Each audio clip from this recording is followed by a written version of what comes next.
Welcome to हमारा study partner. तो आज की इस वीडियो में आपको क्या है, कक्षा 11वीं के राजनीतिक विज्ञान जो इसका चैप्टर 7 है यानी राष्ट्रवाद, नेशनलिज्म, वो आपको पढ़ाया जाएगा। इसमें ये एक शॉर्ट समराइज रिवीजन है। इस वीडियो में आपको चैप्टर के सारे की पॉइंट्स है जो वो करवा दिए जाएंगे, और जो भी चैप्टर के अंडर जो पॉइंट है, जो मेन पॉइंट है, वो आपको इस वीडियो में करवाए जाएंगे। ठीक है, तो चलिए चैप्टर को देखते हैं आगे।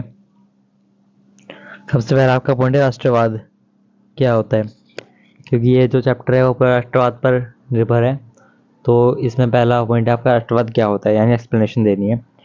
राष्ट्रवाद एक ऐसी विचारधारा है जो राष्ट्र यानी देश के हितों और पहचान को सबसे महत्वपूर्ण मानती है। ये एक ऐसा आंदोलन है जो लोगों को एक साझा संस्कृति, इतिहास और भौगोलिक सीमाओं के आधार पर एकजुट करता है। राष्ट्रवाद का उद्देश्य अपने देश की स्वतंत्रता, गरिमा और अखंडता की रक्षा करना होता है। यानी राष्ट्रवाद एक ऐसी विचारधारा इसमें बताया गया है जो क्या करती है, देश के हित और पहचान को सबसे महत्वपूर्ण मानती है और देश के हित में ही कार्य करती है। ये एक ऐसा आंदोलन है जो क्या करता है, लोगों को उसकी संस्कृति, इतिहास और भौगोलिक सीमा इसके आधार पर क्या करता है, एकजुट कर देता है। राष्ट्रवाद का उद्देश्य क्या होता है, उसके देश की जो स्वतंत्रता है, गरिमा है और अखंडता, उसकी रक्षा करना। ठीक है, नेशनलिज्म का मतलब आपको समझ में आ गया होगा। आगे देखते हैं कि राष्ट्रवाद के प्रमुख तत्व कौन कौन से हैं। पहला है राष्ट्रीय पहचान, दूसरा है राष्ट्रीय एकता, तीसरा है स्वतंत्रता और आत्मनिर्णय। ठीक है, तो पहला देखते हैं राष्ट्रीय पहचान यानी नेशनल आइडेंटिटी। नेशनल आइडेंटिटी जो है, यह उस पहचान को दर्शाता है जो एक राष्ट्र के लोगों के बीच साझा होती है।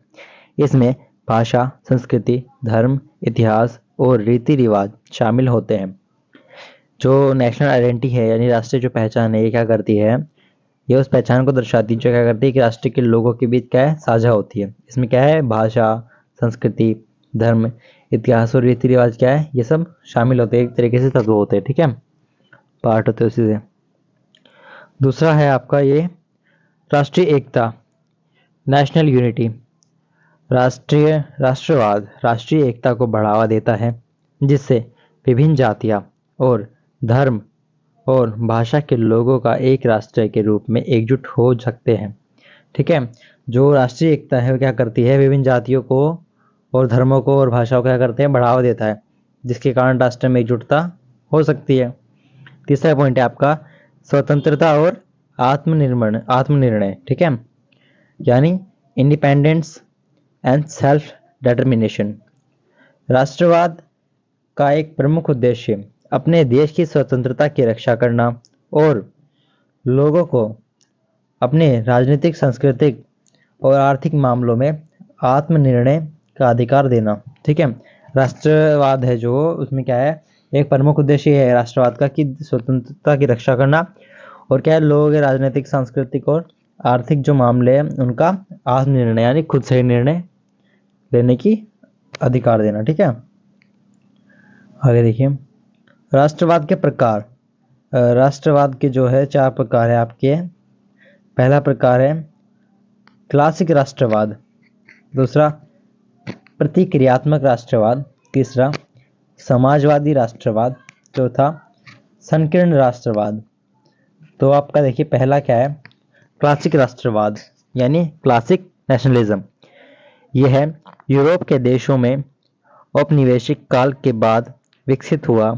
यह राष्ट्र के अधिकारों और प्राथमिकता देता है, क्या है, राष्ट्र को अधिकार और प्राथमिकता प्रदान करता है और बाहरी ताकतों से स्वतंत्रता प्राप्त करने की कोशिश करता है।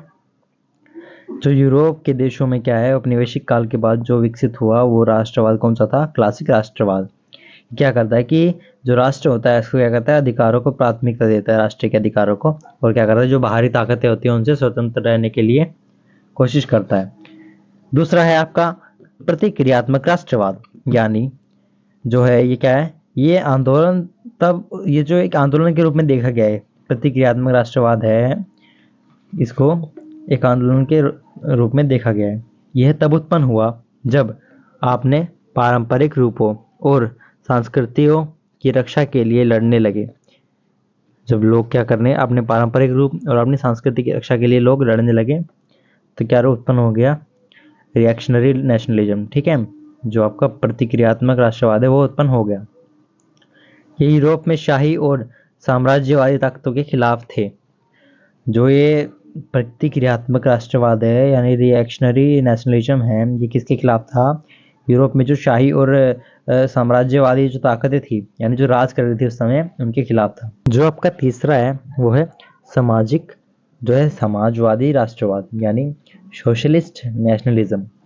यह राष्ट्रवाद जो है राष्ट्रवाद का एक ऐसा रूप था जिसमें समाजवाद के विचारों को राष्ट्रवाद के साथ जोड़ा गया। इसका उद्देश्य एक समान और न्यायपूर्ण समाज की स्थापना करना था। ये क्या है कि राष्ट्रवाद का एक ऐसा रूप था जिसमें क्या है कि समाजवाद है, उसके सभी विचारों को राष्ट्रवाद के साथ जोड़ा गया। समाजवाद के जो सभी विचार हैं उनको राष्ट्रवाद में जोड़ा गया। और क्या है, इसका उद्देश्य क्या था, एक समान और न्यायपूर्ण समाज की स्थापना कर सके। तो आगे देखिए आपका यानी संकीर्ण राष्ट्रवाद, नैरो नेशनलिज्म। यह विशेष रूप से सांस्कृतिक, धार्मिक या जातीय पहचान पर आधारित होता है। इसमें दूसरों को बाहर किया जाता है और देश की सीमाओं में बाहरी तत्वों को स्वीकार नहीं किया जाता। यानी इसमें क्या था, इसी क्या है कि जो सांस्कृतिक, धार्मिक और जातीय पहचान पर आधारित है, यानी जो देश के असली नागरिक हैं उनको क्या है देश में रखा जाएगा, और जो देश की सीमाओं के बाहर के तत्व है यानी जो बाहर के हैं उनको स्वीकार नहीं किया जाएगा अंदर में। ठीक है, आगे देखिए आपका भारतीय संदर्भ में राष्ट्रवाद, यानी भारतीय संदर्भ में राष्ट्रवाद किस प्रकार है ये देखिए। भारत में राष्ट्रवाद का विकास उपनिवेशिकवाद और अंग्रेजी शासन के खिलाफ स्वतंत्रता संग्राम के रूप में हुआ। महात्मा गांधी, जवाहरलाल नेहरू, सुभाष चंद्र बोस और बाल गंगाधर तिलक जैसे नेताओं ने भारतीय राष्ट्रवाद को आकार दिया। गांधी जी का राष्ट्रवाद अहिंसा और सत्याग्रह पर आधारित था, जबकि सुभाष चंद्र बोस ने शस्त्र संघर्ष को प्राथमिकता दी। इसमें आपको भारतीय संदर्भ में राष्ट्रवाद की भूमिका बताई गई है। ये जो भारत में राष्ट्रवाद का विकास है वो उपनिवेशवाद और अंग्रेजी शासन के खिलाफ हुआ था। ठीक है, यानी एक संग्राम के रूप में इनके खिलाफ इसको राष्ट्रवाद को उपयोग किया गया था। ठीक है, और क्या कौन कौन थे इसमें, महात्मा गांधी, जवाहरलाल नेहरू, सुभाष चंद्र बोस और क्या है बाल गंगाधर तिलक जैसे बड़े बड़े नेता थे। ठीक है, क्रांतिकारी और बड़े बड़े नेताओं ने जो है इसमें सम्मिलित हुए और क्या है भारतीय राष्ट्रवाद को आकार दिया इन्होंने। और क्या जो गांधी जी थे वो क्या राष्ट्रवाद को किस रूप में लेते थे, अहिंसा और सत्याग्रह पर आधारित करते थे उनको। ठीक है, जबकि सुभाष चंद्र बोस जी है उन्होंने क्या किया कि बंदूक के दम पे लड़ाई लड़ी। एक तरीके से क्या है कि उन्होंने शस्त्र संघर्ष जो है यानी शस्त्र के बिना हमें आज़ादी नहीं मिल सकती, इसलिए उन्होंने शस्त्रों को क्या किया, प्राथमिकता दी। अब ये देखिए आपका निष्कर्ष आ गया, यानी आपका चैप्टर जो है एंड हो गया एक तरीके से। ठीक है, खत्म हो गया।